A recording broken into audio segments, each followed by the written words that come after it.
Hi everyone. आज का question हमारा गैल्वेनोमीटर से रहेगा। क्वेश्चन में आपके पास गिवन है galvanometer of resistance 40 ohm gives a deflection of 5 divisions per milliampere. There are 50 divisions on the scale. Calculate the maximum current that can pass through it when a shunt resistance of 2 ohm is connecting. आपके पास question में एक galvanometer given है जिसकी resistance की value 40 ohm के equal दे रखी है। ठीक, अब देखो बेटा, इसमें टोटल नंबर ऑफ डिविजन्स 50 के इक्वल दे रखे हैं। Total number of divisions of the galvanometer 50 रहेंगे। ठीक है, अब देखो आपके पास ये रखा है कि अगर हम 1 मिली एम्पियर करंट इस गैल्वेनोमीटर से पास कराते हैं तो इसमें 5 डिवीजन तक की डिफ्लेक्शन हो जाती है। ठीक है, आपके पास ये रखा है 5 डिविजन्स पर मिली एम्पियर। ठीक है, जो गैल्वेनोमीटर है वो 5 डिविजन्स तक डिफ्लेक्ट हो जा रहा है अगर इसमें से 1 मिली एम्पियर करंट का हम फ्लो करवाते हैं। ठीक है, यानी कि इसमें डिफ्लेक्शन रहेगा 1 डिवीजन का अगर मैं 1/5 मिली एम्पियर इसके थ्रू पास कराऊं। अगर गैल्वेनोमीटर के through 1/5 milliampere current flow होगी तो ये 1 डिवीजन तक डिफ्लेक्ट करेगा, डिफ्लेक्शन शो करेगा। ठीक है, अब देखो बेटा, इसमें टोटल नंबर ऑफ डिविजन्स है 50।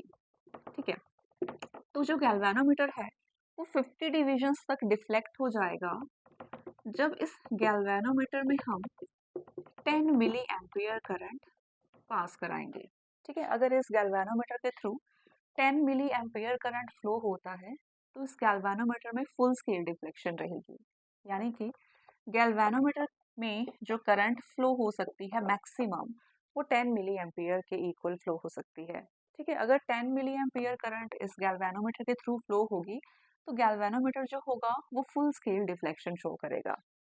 ठीक है, तो अब देखो बच्चे, आपसे बोला गया है calculate the maximum current that can pass through it when a shunt resistance of 2 ohm is connected. ठीक, अब देखो जो गैल्वेनोमीटर का यूज होता है वो स्मॉल करंट्स को शो करने के लिए किया जाता है। ठीक है, स्मॉल करंट्स को मेजर करने के लिए हम गैल्वेनोमीटर का यूज करते हैं।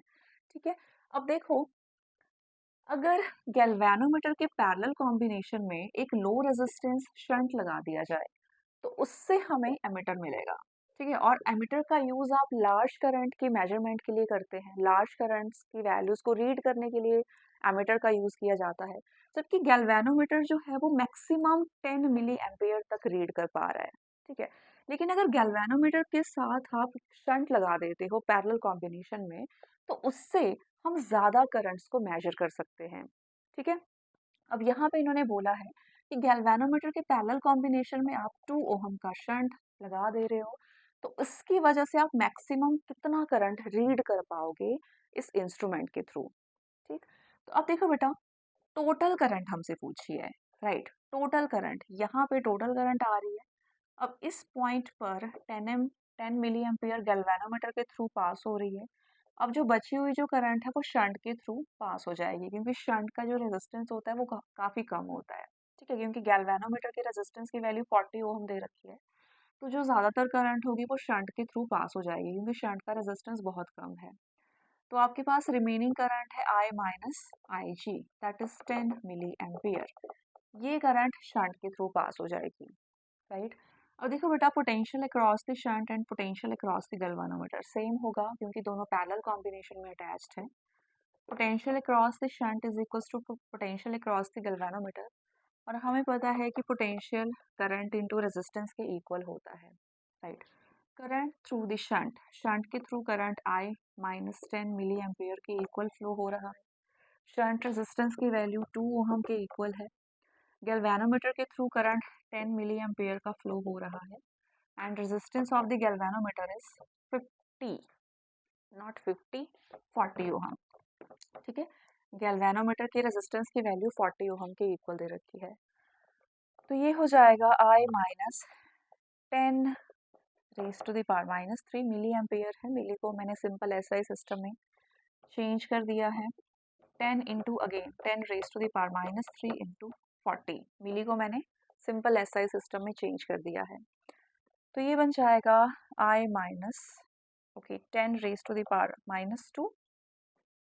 बेसिस सेम है, पावर से ऐड हो जाएंगी तो -3 + 1 क्योंकि -2 के इक्वल आएगा।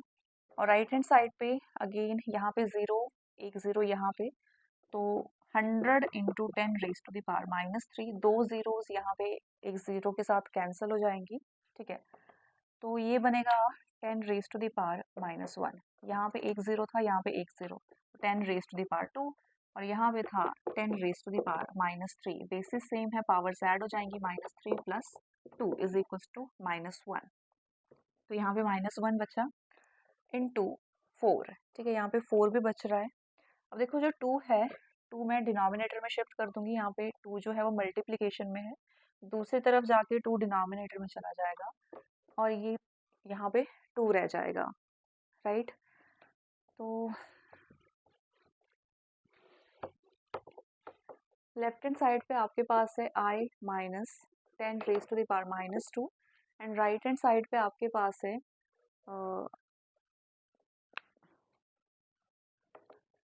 2 into 10 raise to the power -1।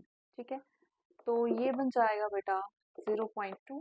ठीक है, ये 0.2 है, 2/10 यानी कि 0.2।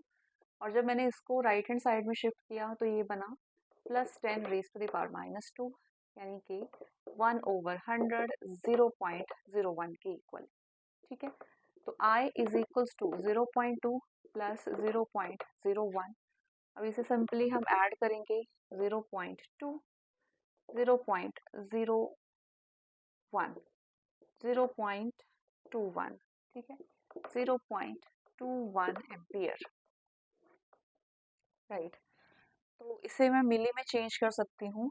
तो मिली एम्पियर में चेंज करने, यहाँ पे 210 मिली एम्पियर। राइट, एम्पियर में 0.21 एंड मिली एम्पियर में 210 मिली एम्पियर। तो देखो बेटा, जब अपने पास खाली गैल्वेनोमीटर था तो गैल्वेनोमीटर जो था वो maximum of 10 milliampere current show कर पा रहा था। लेकिन जब हमने इस गैल्वेनोमीटर के साथ एक लो रेजिस्टेंस शंट पैरेलल में अटैच कर दिया तो उससे हम maximum of 210 milliampere current read कर पा रहे हैं। ठीक है, तो ये क्वेश्चन था हमारा जो गैल्वेनोमीटर से था, और ये क्वेश्चन आपका जेईई एडवांस का है। Thank you.